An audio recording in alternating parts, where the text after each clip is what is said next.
Hey there, and welcome to The Explainer. Today, we're setting out on a truly beautiful journey into the Seerah. We are going to explore a defining chapter in history, specifically zooming in on the inspiring youth and the incredibly blessed marriage of Prophet Muhammad.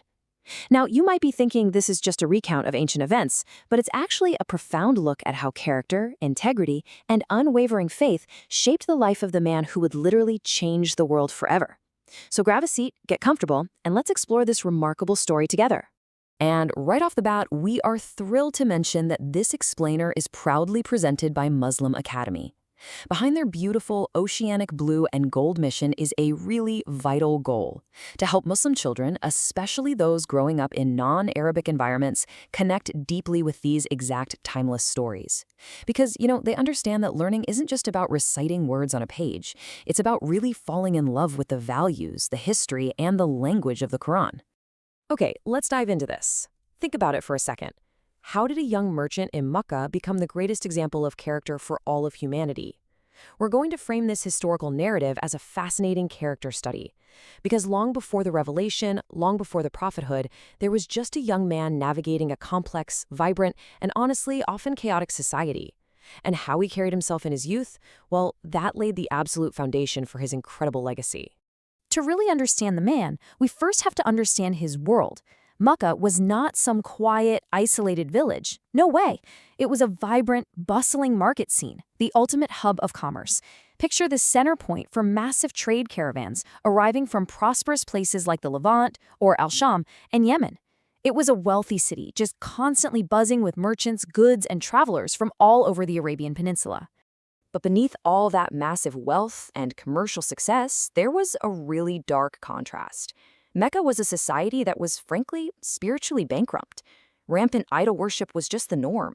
People would literally race to the Kaaba, not to worship the one God, but to offer sacrifices and gifts to man-made statues of stone and wood that surrounded it. It was a culture deeply entrenched in practices that completely lacked true spiritual substance. Now, even in his youth, Muhammad completely distanced himself from these practices. While his peers and the people of Quraysh were busy seeking blessings from these statues, he just refused to participate. In fact, he found the whole concept absurd. He would internally mock the foolishness of people worshipping things they had literally carved with their own hands. He instinctively knew there was a higher truth, preserving his purity in a city that was so spiritually confused. Tracing his early years, we see a youth totally defined by avoiding idolatry. But as he reached his 20s, his peaceful nature was severely tested. Right around the age of 20, that volatile region erupted into what was known as the Fijr War. It was a brutal conflict that even violated the sacred months. But shortly after this really bloody period, something absolutely remarkable happened: the Alliance of Virtues, or Hilf Al-Fudul. You have the chaos and the sacrilegious violence of the Fijr War, where tribes completely disregarded the sanctity of Mecca. And that stood in stark contrast to what happened next. The wise leaders of Mecca actually gathered in the house of Abdullah bin Judan to forge a pact. They swore to protect the oppressed, whether they were locals or strangers, and to stand against injustice. And the young Muhammad proudly participated in this noble alliance, championing peace and justice over blind tribal loyalty. So the crucial point here is this: it was these exact choices, his avoidance of frivolous, time-wasting gatherings, his deep integrity, and his unwavering commitment to justice that earned him a legendary reputation. Long before he was ever called a prophet, the people of Mecca, the very same people who would later oppose him, bestowed upon him this incredible title, Al-Sadiq Al-Amin, the Truthful, the Trustworthy. His impeccable character was his defining trademark. And his reputation literally shaped his career. He went from humble beginnings, tending sheep to help support his uncle Abu Talib, which was very honest, grounding work, to something massive. By the time he reached the age of 25, his absolute honesty caught the attention of the noble and very wealthy tradeswoman, Khadijah. She was looking for someone reliable to manage her wealth, and she hired this extraordinary young man to lead her grand trade caravan. That trade mission to the Levant, a massive success, bringing back immense profit. But it wasn't just the financial success that stood out. Khadijah had actually sent her servant, Seerah, to accompany him on the journey. And Seerah observed Muhammad very closely.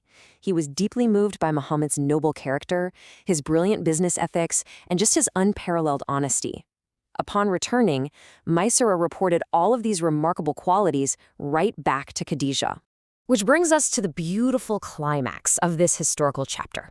Khadijah, who was a highly respected and successful woman who had actually turned down many prominent suitors, was just filled with immense admiration for Muhammad's character. She saw the values of Al-Sadiq Al-Amin firsthand, and this led to her initiating a marriage proposal. He accepted, and Mecca witnessed a joyful, beautiful celebration of this blessed union, a marriage built not just on commerce, but on profound mutual respect, integrity, and faith. Now, I really want to connect this directly back to you, the viewer. We have these timeless values, the honesty, the integrity, and the faith of Al-Sadiq Al-Amin. But we also face a very modern challenge today. How do we pass these exact values on?